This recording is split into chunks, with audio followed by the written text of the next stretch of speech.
Shalom Bapak Ibu Saudara sekalian, kita berjumpa lagi dalam ibadah streaming secara virtual.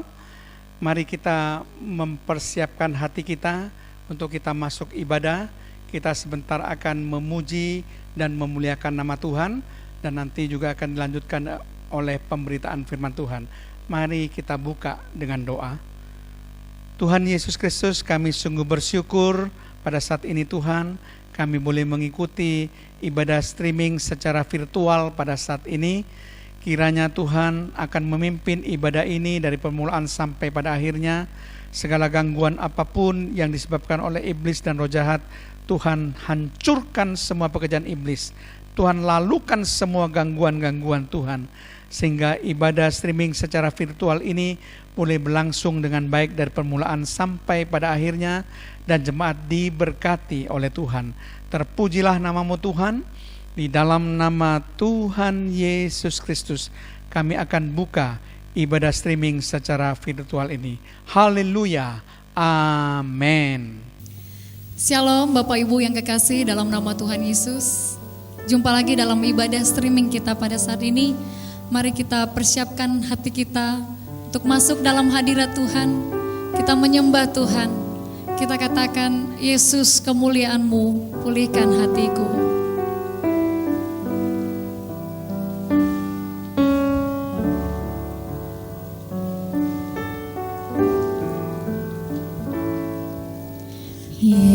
Yesus kemuliaan-Mu, pulihkan hatiku. Yesus kemuliaan-Mu, berkati hidup. Yesus kemuliaan-Mu, Yesus kemuliaan-Mu, pulihkan hatiku. Yesus kemuliaan-Mu, berkati hidup. Segala pujian, segala pujian, syukur bagimu. Kau hadir dalam hidupku. Kini ku datang sujud di hadapan-Mu, memuji-Mu, menyembah-Mu. Yesus, ku menyembah-Mu. Yesus kemuliaan-Mu.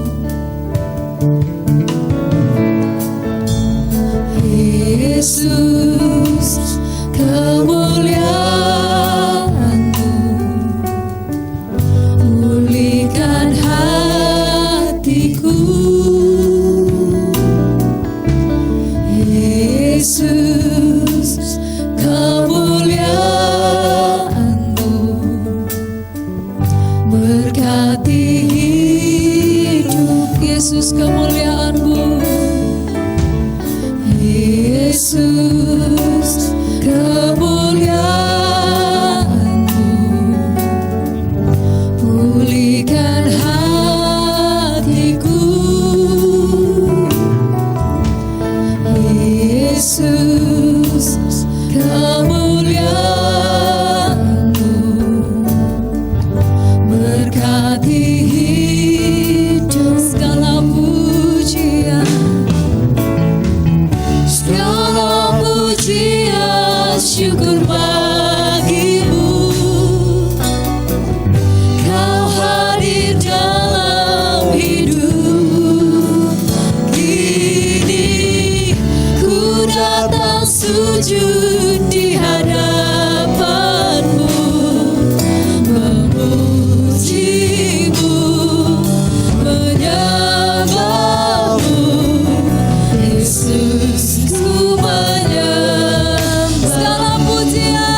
pujian syukur bagimu.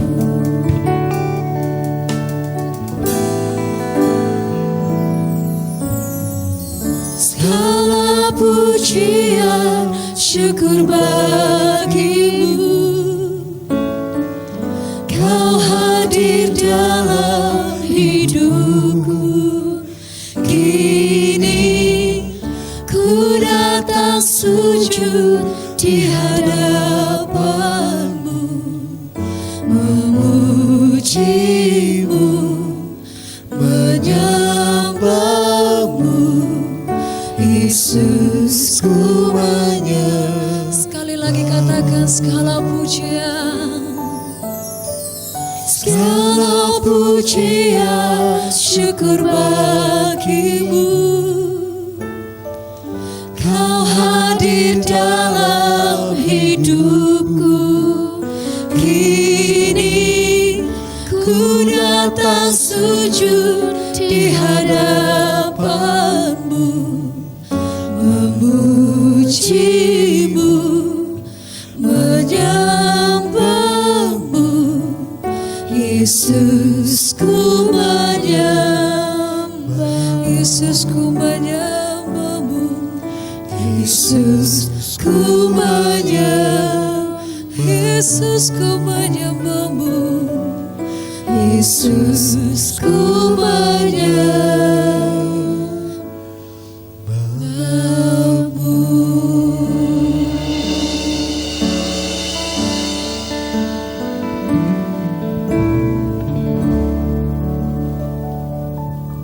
Amin. Puji Tuhan. Bapak Ibu, mari kita sama-sama memuji Tuhan. Kita katakan, ku menang bersama Yesus Tuhan.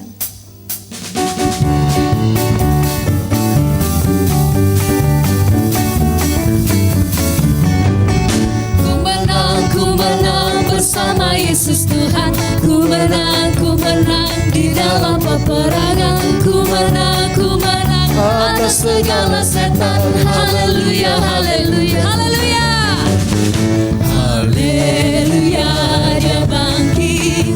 Haleluya, dia hidup. Haleluya, dia naik. Roh Kudus.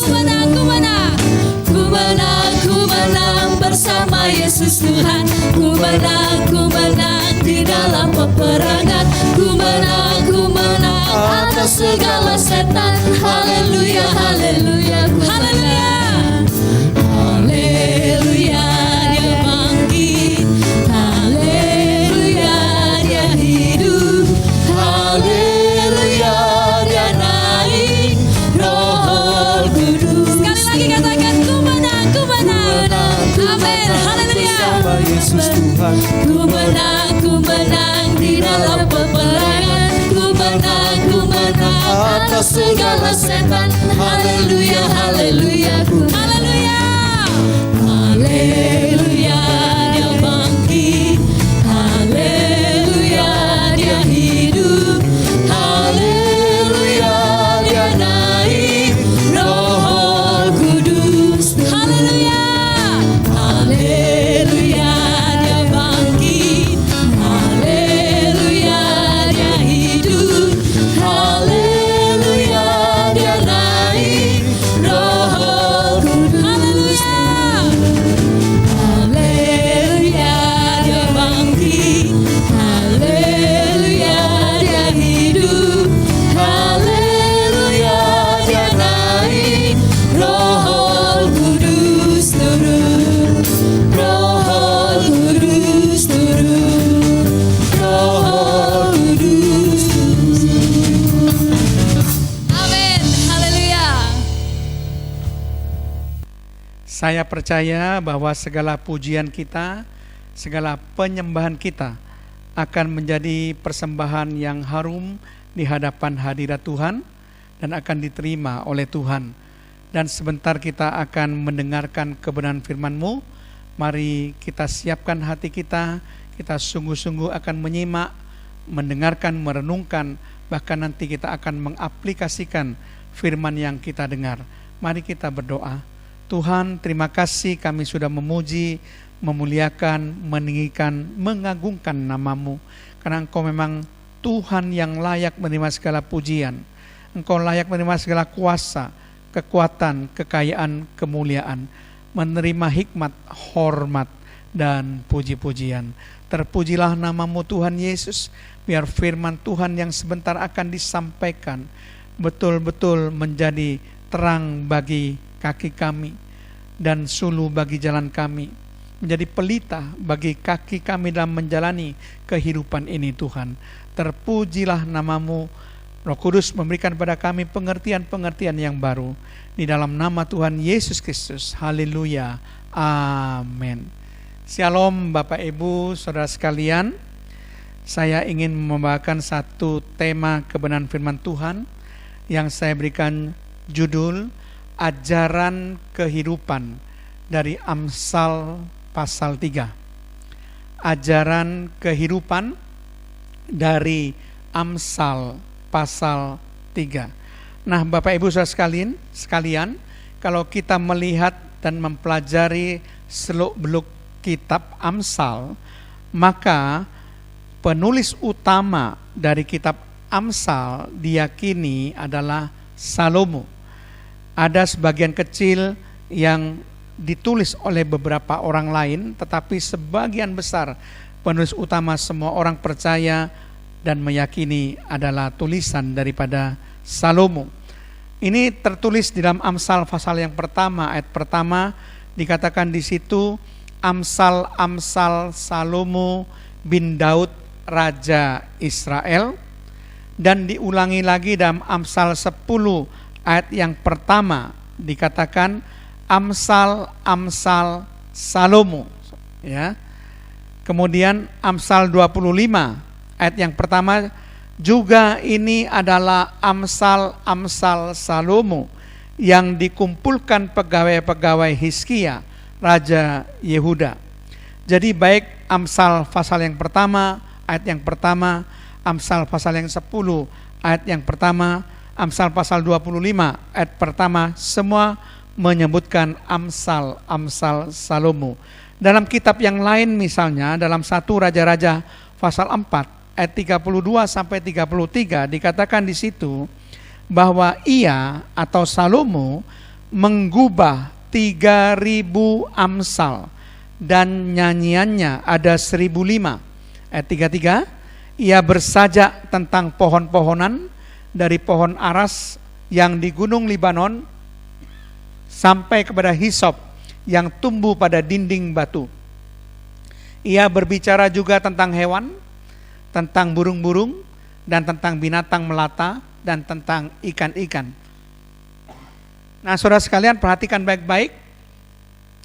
Kitab 1 Raja-Raja pasal 4 ayat 32 sampai 33 ini mengatakan bahwa Raja Salomo menggubah 3.000 amsal dan 1.005 nyanyian.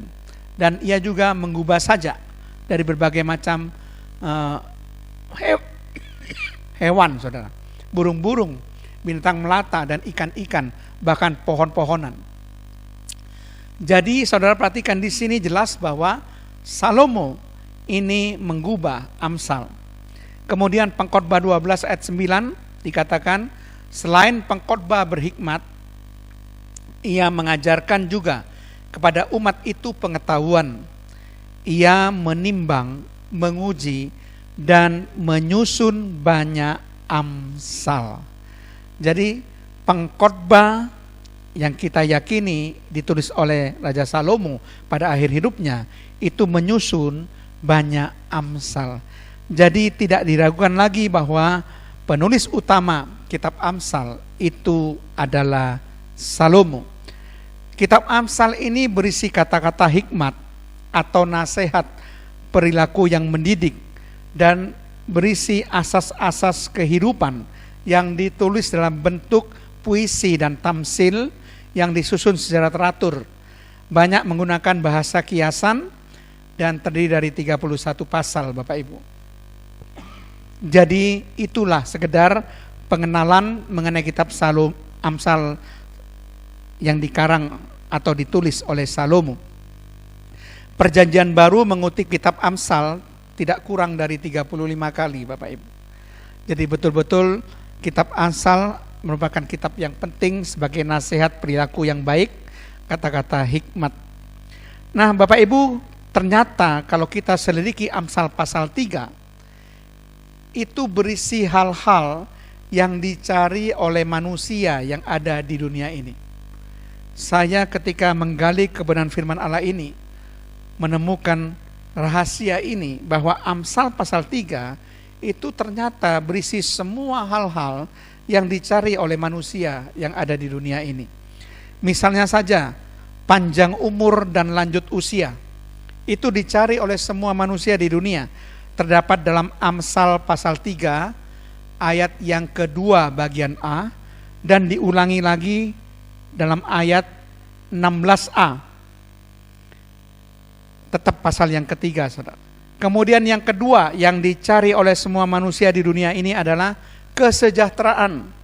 Itu ditulis dalam Amsal pasal 3 ayat yang kedua bagian B, dan diulangi lagi pada ayat yang ke-17 bagian B. Yang ketiga, kasih dan penghargaan dalam pandangan Allah serta manusia. Setiap orang ingin dikasihi dan ingin dihargai, baik dikasih dan dihargai Allah maupun dikasihi dan dihargai oleh manusia. Seorang istri ingin dikasihi dan dihargai oleh suaminya. Seorang suami juga ingin dikasihi dan dihargai oleh istrinya. Jadi Bapak Ibu, itu adalah keinginan semua manusia, ingin dikasihi dan dihargai. Itu terdapat dalam Amsal pasal yang ketiga ayat yang keempat. Kemudian semua orang juga menginginkan kesehatan dan kesembuhan. Itu terdapat dalam Amsal pasal yang ketiga ayat yang ke-8. Semua orang juga menginginkan kelimpahan berkat Tuhan. Amsal pasal yang ketiga ayat yang ke-10. Semua orang juga menginginkan kekayaan dan kehormatan. Amsal pasal yang ketiga ayat yang ke-16 bagian B. Semua orang menginginkan kebahagiaan. Amsal 3 ayat 17a. Semua orang menginginkan keamanan. Amsal 3 ayat 23. Dan semua orang menginginkan tidur nyenyak. Amsal 3 ayat 24. Nah, ketika saya selidiki kitab Amsal pasal ketiga, saya terheran-heran, ternyata di situ memuat semua hal yang diingini manusia, saudara. Baik itu panjang umur dan lanjut usia, baik itu kesejahteraan, baik itu kasih dan penghargaan di mata Allah dan di mata manusia, baik itu kesehatan dan kesembuhan, baik itu kelimpahan berkat Tuhan, baik itu kekayaan dan kehormatan, baik itu kebahagiaan, baik itu keamanan maupun tidur nyenyak, saudara. Saudara boleh punya banyak uang, tapi saudara tidak bisa membeli tidur nyenyak. Saudara, itu sebabnya saudara, semua hal ini saya renungkan. Iya ya, memang hal-hal inilah yang dicari oleh setiap manusia yang ada di dunia ini. Tapi hal yang lebih penting adalah kita akan memasuki hal yang inti, bagaimana caranya kita bisa menikmati dan memperoleh hal-hal tersebut. Bagaimana sih caranya supaya kita menikmati dan memperoleh hal-hal yang saya sebutkan tadi? Kita akan melihat satu persatu. Yang pertama, saudara, Amsal 3 ayat yang pertama. Hai anakku, janganlah engkau melupakan ajaranku, dan biarlah hatimu memelihara perintahku. Jadi jelas saudara, supaya kita bisa menikmati semua hal-hal yang dicari oleh manusia tadi adalah tidak melupakan dan memelihara firman Tuhan. Sekali lagi, tidak melupakan dan memelihara firman Tuhan. Jadi saudara harus hidup sesuai dengan firman Tuhan, supaya semua berkat itu dapat saudara nikmati. Hal yang kedua, saudara, mari kita akan selidiki bagaimana caranya menikmati semua berkat tersebut. Amsal 3 ayat yang ketiga. Janganlah kiranya kasih dan setia meninggalkan engkau. Kalungkanlah itu pada lehermu, tuliskanlah itu pada loh hatimu. Jadi hal yang kedua, supaya kita bisa menikmati dan memperoleh segala berkat tersebut, yaitu kita harus memiliki kasih dan kesetiaan. Dua hal ini amat sangat penting sampai dikatakan kalungkanlah itu pada lehermu dan dikatakan tuliskanlah itu pada loh hatimu. Itu berarti dua hal penting yang Allah inginkan kita harus mempunyai. Kasih itu hal penting pertama yang harus kita punya, dan kesetiaan hal yang kedua yang harus kita punya. Apa yang dikatakan oleh firman Tuhan mengenai kasih? 1 Yohanes 4 ayat yang ke-16 dikatakan demikian. Kita telah mengenal dan telah percaya akan kasih Allah kepada kita. Allah adalah kasih, dan barang siapa tetap berada di dalam kasih, ia tetap berada di dalam Allah dan Allah di dalam dia. Saudara perhatikan betapa pentingnya kasih itu bagi kita. Kita sudah merasakan kasih Allah, maka kita juga diharapkan juga memiliki kasih. Karena barang siapa berada di dalam kasih, ia berada di dalam Allah dan Allah di dalam dia. Berarti kalau saudara tidak punya kasih, berarti Allah tidak ada di dalam saudara. Saudara tidak akan bisa berada di dalam Allah kalau saudara tidak mempunyai kasih. Itu sebabnya betapa pentingnya kasih itu. Nah, kita melihat bagaimana tentang kesetiaan. Mazmur 101 ayat 6 bagian A dikatakan demikian. Mataku tertuju kepada orang-orang yang setiawan. Perhatikan, orang-orang yang setiawan, orang-orang yang setia di negeri, supaya mereka diam bersama-sama dengan aku. Jadi Tuhan selalu tertuju matanya kepada orang-orang yang setia, kepada orang-orang yang setiawan, saudara. Itu sebabnya kalau saudara ingin diperhatikan Tuhan, mari menjadi orang-orang yang setia. Setia itu penting, karena itu penentuan final akhirnya.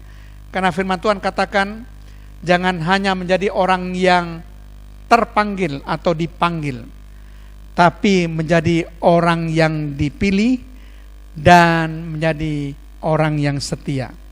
Jadi bukan cuma dipanggil dan dipilih, tapi menjadi orang yang setia. Baru kita bisa menikmati segala janji-janji Tuhan dan berkat-berkat Tuhan. Hal yang ketiga yang harus kita lakukan dan kita miliki supaya bisa menikmati segala berkat tersebut, Amsal 3 ayat yang ke-5. Percayalah kepada Tuhan dengan segenap hatimu, dan janganlah bersandar kepada pengertianmu sendiri. Jadi hal yang ketiga, yaitu kita harus percaya kepada Tuhan dengan segenap hati, secara bulat, secara utuh, saudara. Kita betul-betul percaya 100% kepada Tuhan. Saudara perhatikan baik-baik. Kalau saudara percaya kepada Tuhan dengan segenap hati saudara, dengan sebulat hati saudara, itu berarti saudara bersandar sepenuhnya kepada Tuhan. Itu berarti bahwa saudara bergantung sepenuhnya kepada Tuhan. Itu berarti bahwa saudara mengandalkan Tuhan, bukan mengandalkan diri sendiri. Saudara perhatikan baik-baik. Ketika kita percaya 100%, segenap hati kepada Tuhan, maka kita akan mempercayakan hidup kita kepada Tuhan. Kita hanya menaruh harap kepada Tuhan. Kita hanya bersandar kepada Tuhan, bukan bersandar kepada kita, diri kita sendiri, saudara. Dan kita bergantung sepenuhnya pada Tuhan. Saudara perhatikan baik-baik, bahwa ketika kita percaya kepada Tuhan dengan segenap hati, maka Tuhan katakan, aku menjanjikan segala berkat kepada engkau. Yang sudah saya sebutkan tadi, satu persatu kepada saudara, berkat yang dicari oleh segenap manusia yang ada di dunia ini. Kemudian hal yang keempat, apa yang harus kita lakukan supaya kita bisa menikmati dan memperoleh segala berkat yang dicari manusia. Amsal 3 ayat yang ke-7, janganlah engkau menganggap dirimu sendiri bijak, takutlah akan Tuhan dan jauhilah kejahatan. Hal yang keempat yang harus saudara lakukan adalah takut akan Tuhan dan menjauhi kejahatan. Kalau orang takut pada Tuhan, dia tidak akan berbuat dosa dan berbuat kejahatan. Karena dia tahu bahwa Tuhan itu maha tahu, maha kuasa, maha sempurna, maha hadir. Tidak satu pun yang luput dari pengawasan Tuhan. Kalau kita takut akan Tuhan, kita akan menjaga diri kita untuk tidak berbuat dosa, untuk tidak berbuat kejahatan yang sangat tidak Tuhan ingini untuk kita perbuat, yang sangat dibenci oleh Tuhan, supaya kita tidak berbuat dosa dan berbuat kejahatan.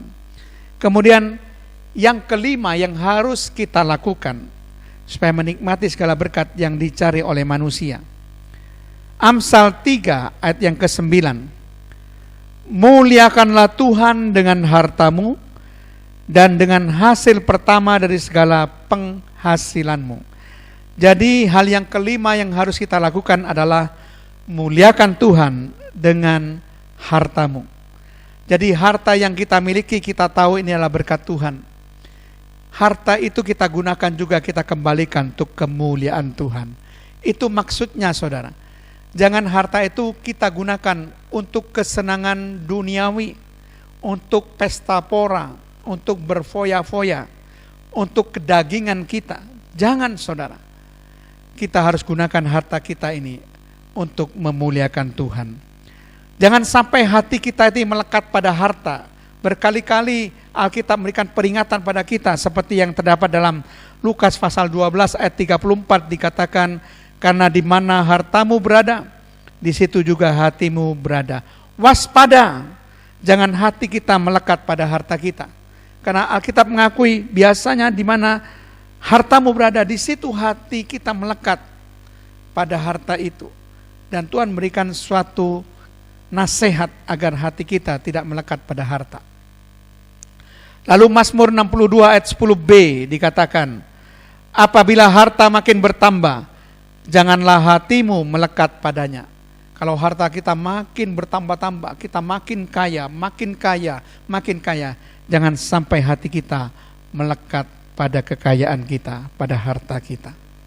Supaya kita semuanya boleh menikmati segala berkat yang Tuhan janjikan, segala berkat yang dicari oleh semua manusia yang ada di dunia ini. Alasan yang terakhir, saudara, bagaimana caranya memperoleh hal-hal yang menjadi sesuatu yang dicari oleh semua manusia. Amsal 3 ayat 27, janganlah menahan kebaikan daripada orang-orang yang berhak menerimanya, padahal engkau mampu melakukannya. Jangan menahan kebaikan kepada orang-orang yang membutuhkan, saudara. Kalau saudara mampu berbuat baik, mari berbuat baik pada orang-orang yang membutuhkan. Bagikanlah apa yang saudara miliki, apa yang saudara punya untuk membantu mereka. Saudara bisa berbuat baik dan itu akan menyenangkan hati Tuhan. Saudara tahu bahwa kita sebenarnya diciptakan dari semula, direncanakan untuk selalu berbuat baik, melakukan pekerjaan yang baik. Efesus 2 ayat 10 katakan, karena kita ini buatan Allah, diciptakan dalam Kristus Yesus untuk melakukan pekerjaan baik.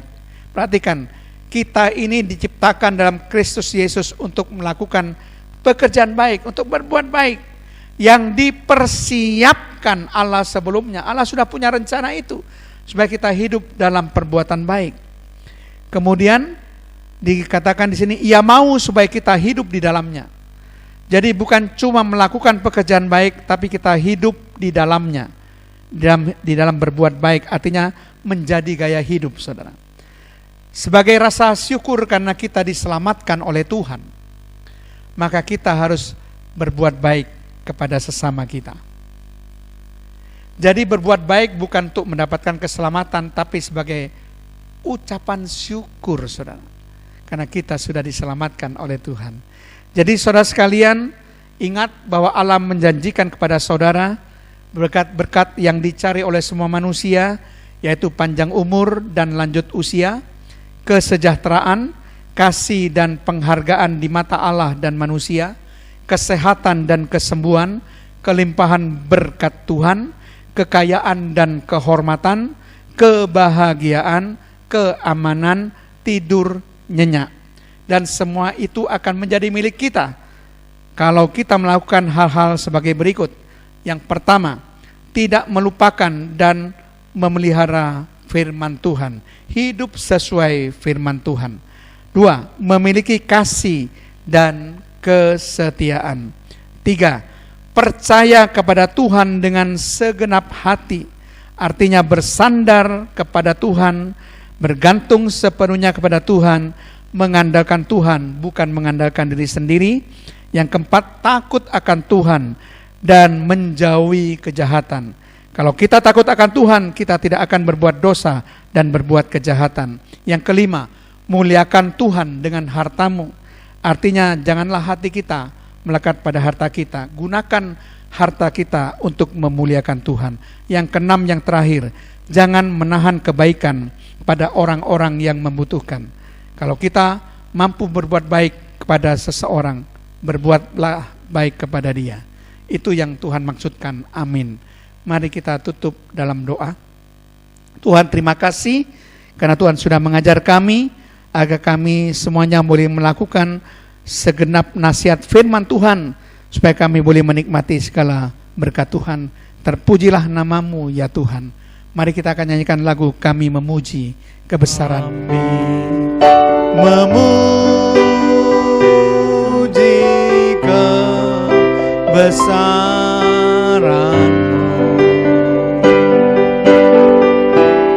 ajaib Tuhan, ajaib Tuhan. Kami memuji kebesaran-Mu,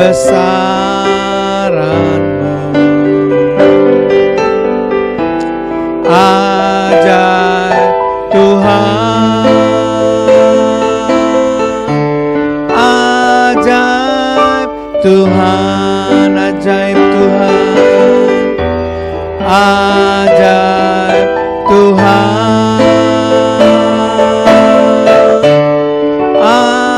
ajaib Tuhan.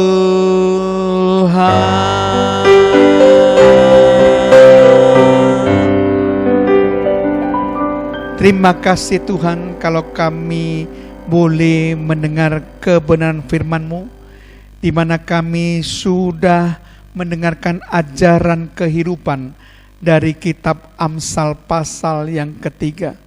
Kami ingin senantiasa menikmati segala berkat Tuhan. Itu sebabnya Tuhan, biarkan kami semuanya boleh melakukan kehendak Tuhan. Biar kami boleh sungguh-sungguh hidup sesuai dengan firman-Mu Tuhan. Kami memelihara firman-Mu. Kami tidak melupakan firman-Mu Tuhan. Kami tetap boleh memiliki kasih dan kesetiaan Tuhan. Karena Engkau inginkan supaya kami hidup di dalam kasih dan hidup setia kepada-Mu Tuhan. Biar boleh kami percaya kepada-Mu dengan segenap hati Tuhan. Dan kami boleh takut akan Tuhan dan tidak melakukan dosa dan kejahatan. Kami boleh memuliakan Tuhan dengan apa yang kami miliki, segala harta kekayaan kami untuk memuliakan nama Tuhan. Biar kami selalu bisa berbuat baik ke setiap orang sesama kami yang membutuhkan.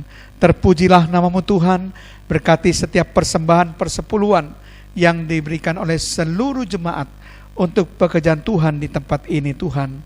Tuhan, berkati segala usaha dengan berlipat kali ganda Tuhan. Kami percaya juga Tuhan di dalam nama Tuhan Yesus Kristus, Tuhan memberkati setiap pekerjaan seluruh jemaat. Tuhan memberkati setiap pelayanan seluruh jemaat. Tuhan memberkati jemaat dengan kesehatan ilahi dan umur panjang. Tuhan berkati jemaat dengan pemeliharaan Allah yang sempurna. Tuhan berkati jemaat dengan perlindungan dari Allah dan penyertaan Allah sampai selama-lamanya.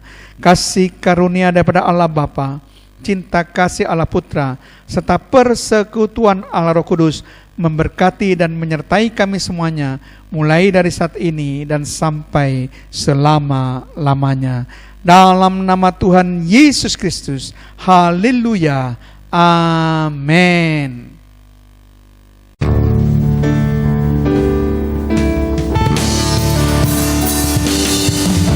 Shalom, shalom, damai Allah turun ke atas pusara. Shalom, shalom, damai Allah sekarang dan selamanya. Seperti sungai